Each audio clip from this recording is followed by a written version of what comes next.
എന്താ ചേട്ടാ? ഒന്നുമില്ല. അയാൾ മുറിയിലേക്ക് പോയി. അരുൺ എന്തൊക്കെയോ ലിറ്റിയോട് സംസാരിച്ചെങ്കിലും അവൾ അതൊന്നും ശ്രദ്ധിക്കാൻ കൂട്ടാക്കിയില്ല. രാത്രി മുറിയിൽ നിന്നും ഇറങ്ങി ലിറ്റി സോഫയിൽ വന്ന് കിടന്നു.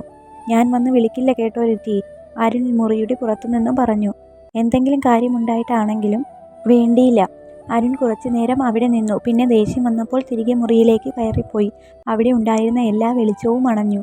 ഈശ്വരാ രക്ഷിക്കണേ. ലിറ്റിക്ക് നല്ല പേടിയുണ്ടായിരുന്നു. ഒരാവേശത്തിന് ഇറങ്ങി വരികയും ചെയ്തു. അർപ്പിത എങ്ങാനും വരുമോ? ലിറ്റിക്ക് ആകെ ഒരു ഭയം തോന്നി. ലിറ്റി പുതപ്പെടുക്കാൻ മറന്നുപോയിരുന്നു. മുഖം സോഫയിൽ അമർത്തി. പേടിച്ചു വിറച്ചാണ് അവൾ അവിടെ കിടന്നത്. ലൈറ്റ് പോയി ഇട്ടാലോ? പക്ഷേ അവൾക്ക് അതിനുവേണ്ടി എഴുന്നേൽക്കാൻ പേടിയായിരുന്നു.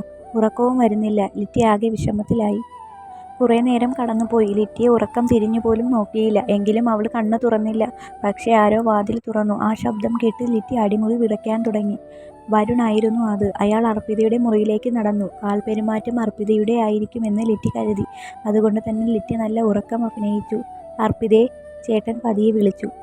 ചേട്ടനായിരുന്നോ? ലിറ്റിക്ക് ചെറിയൊരു സമാധാനം കിട്ടി. അവൾ പുതപ്പ് ചെറുതായി മാറ്റി. പിന്നെ വരുണിനെ നോക്കി.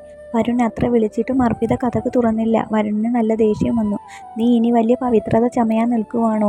എനിക്ക് മനസ്സിലാകുന്നുണ്ട്. നിന്റെ നോട്ടം അരുണിനെ ആണല്ലോ. ഞാൻ വെറും മണ്ടൻ. നീ ഒരു കാര്യം ശരിക്കും കേട്ടോ. ഞാൻ നിന്നെക്കുറിച്ച് മോശമായി അരുണിനോടും അമ്മയോടും പറഞ്ഞാൽ അന്ന് നീ ഇവിടെ നിന്നും പുറത്താണ്. അങ്ങനെ നീ അരുണിനെ സ്വന്തമാക്കണ്ട. അവനെ വശീകരിച്ച് അവൻ്റെ കൂടെ ജീവിക്കാൻ വല്ല പ്ലാനുമുണ്ടെങ്കിൽ ഞാൻ ജീവിച്ചിരിക്കുമ്പോൾ അത് നടക്കില്ല.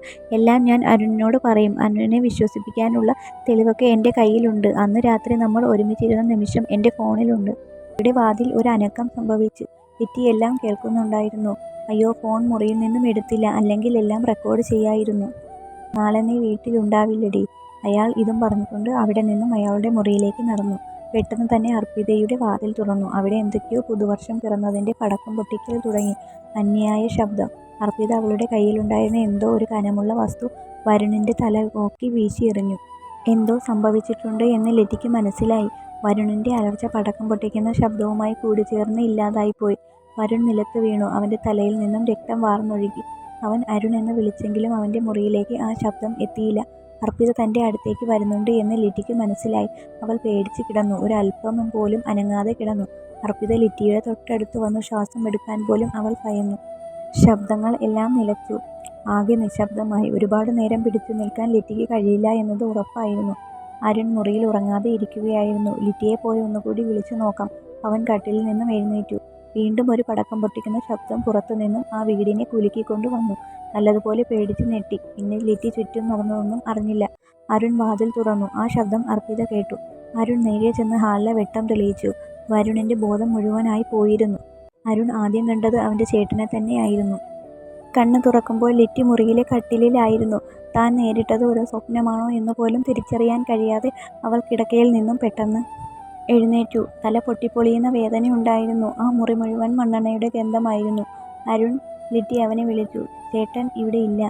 മറുപടി കേട്ട് ലിറ്റി തിരിഞ്ഞു നോക്കി. ചേട്ടൻ ഇവിടെ ഇല്ല, അർപ്പിത വീണ്ടും പറഞ്ഞു. പിന്നെ ഒരു നിമിഷം പോലും ലിറ്റി ആ മുറിയിൽ നിന്നില്ല. അവൾ പുറത്തേക്ക് ഓടി.